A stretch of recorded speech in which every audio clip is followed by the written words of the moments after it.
Hi team, Uwe Jacobs, property strategist from Property Friends. I trust everybody is well.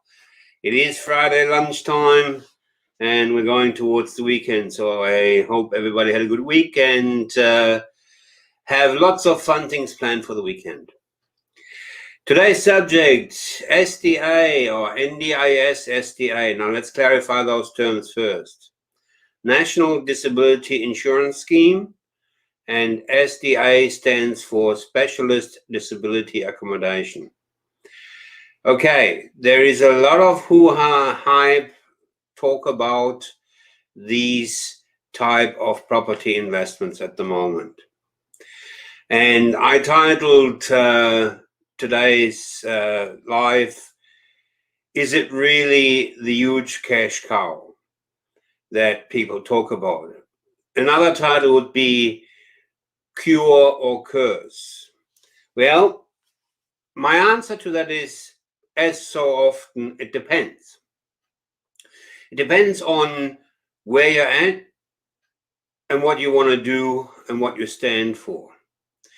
If I'm a marketeer, allow me to be that for the moment, which is what 95% of the industry is doing, unfortunately, then my focus is my own return, my commissions. And I will set everything up in these investments to maximize my own return. Property Friends does it different. I truly believe that this is a great property investment niche, and it is a niche.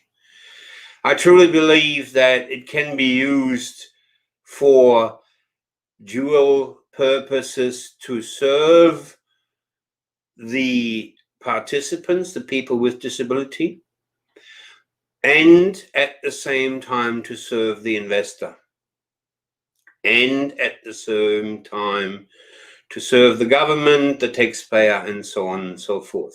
So let's step it back a bit. Why did this scheme come into existence? And I don't want to make this too big, but it is important to get a bit of background. The scheme came into existence to put the choice of who they want to have looking after them, where they want to live, how they want to be looked after into the people with disability, into the participants. Now that made a huge change. It also brought about the idea that people in government facilities, there are young people, 25-year-olds that are in retirement homes. Now that's just wrong. They are in retirement homes because the chances for them to have an SDA, Specialist Disability Accommodation, are fairly slim. Now, the idea with that was to get the people out of those retirement homes into special purpose buildings. And it is not rocket science that those retirement homes, these government facilities, hospitals, are expensive to run. So the idea on the outset of the scheme was also that the government, the taxpayer, the community saves money by having a commercially run enterprise provide that facility. Now, as so often when commercial gets into the game, when business gets into the game, there are some smart alecks that always need to tune it to the end and ultimately do the wrong thing. This is where the marketeers are coming in. It makes me chunder.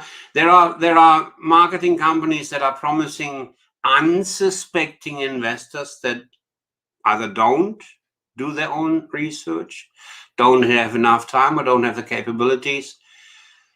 15, 20, I've seen as much as 24%.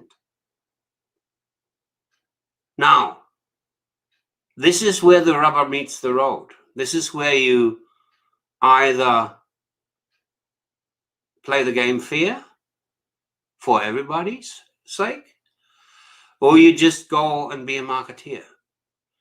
Yes, in theory, I can hit 18 to 20%.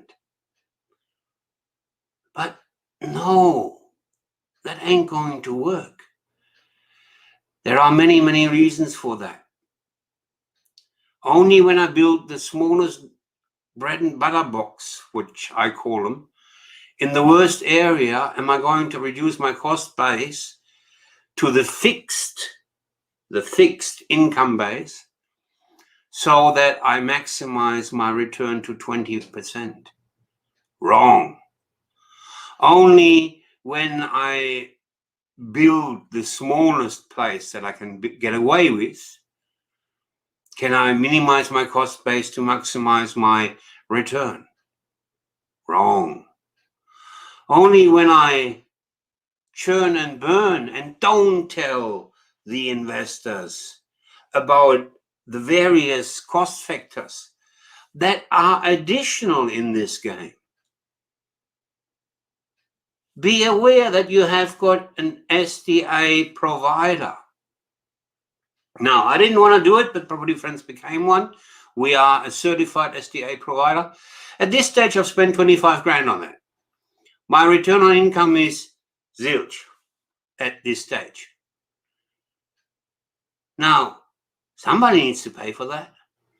And where do the marketeers go? They go and say, okay, yeah, great. This is a nice recurring income source. 12%, 14% I've seen. Wrong. Do the marketeers talk about the increased powers that the tenants, that the people with disability, that the tenants, the participants have? No, they don't. And those participants should have those increased powers. Because if I'm disabled and I go into a house for a 10-year window of opportunity, I don't want to move again. If this house works for me, if it is custom designed for me, why would I move again?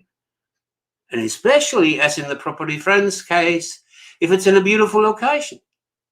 We're finishing one off, we have finished it off. We're doing the launch party on the 27th. If you're in Townsville, number 50 Champion Drive, 10 o'clock Monday the 17th. Monday the 17th. Open house. Come and check it out. There you can see how it's done properly. We haven't built to the minimum. We've made the house bigger. We've put the dwelling, the facility on a golf course with golf course frontage. Why not provide lifestyle? There's money in the kitty for that. And this is what I'm saying. What focus do you have?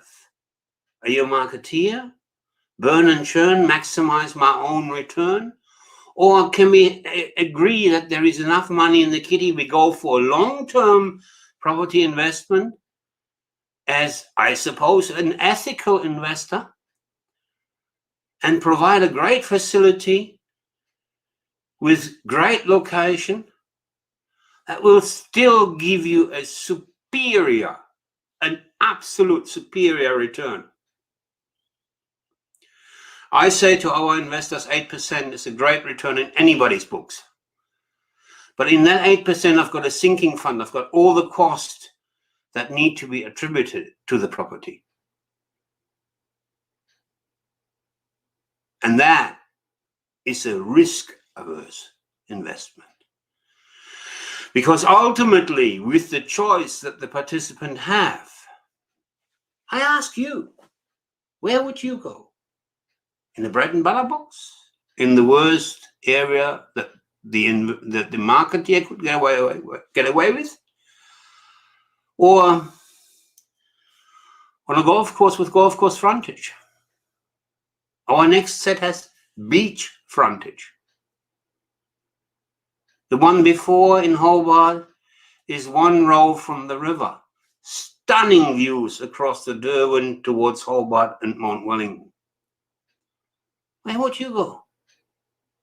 See, this is the logic. Am I a short-term churn and burn, or do I want a long-term great investment that will give me, say, pick a figure, any figure, 8%? This is not financial advice. Do your own research. But what I'm saying is, look at it long term. If I can set up an 8% long-term 10-year rental, I'm in hog heaven as an investor. I'm getting on my rant. Sorry. You can do an ethical investment. You can do a great investment that is risk mitigated, that makes great money. So if you want to know more about that, on Thursday the 27th, I'll get my dates right eventually. So the open house in Townsville is on Monday the 17th, 10 a.m. Send me an email, uwe@propertyfriends.com.au, and I'll give you an invite. But more to the point, we're covering the subject of NDIS investment, curse or cure, on a specifically targeted webinar for that subject. That is on Thursday the 27th, 7 o'clock. Details are on our website. You got to be in it to win it. And remember, you can be a good guy and win. Have a good one.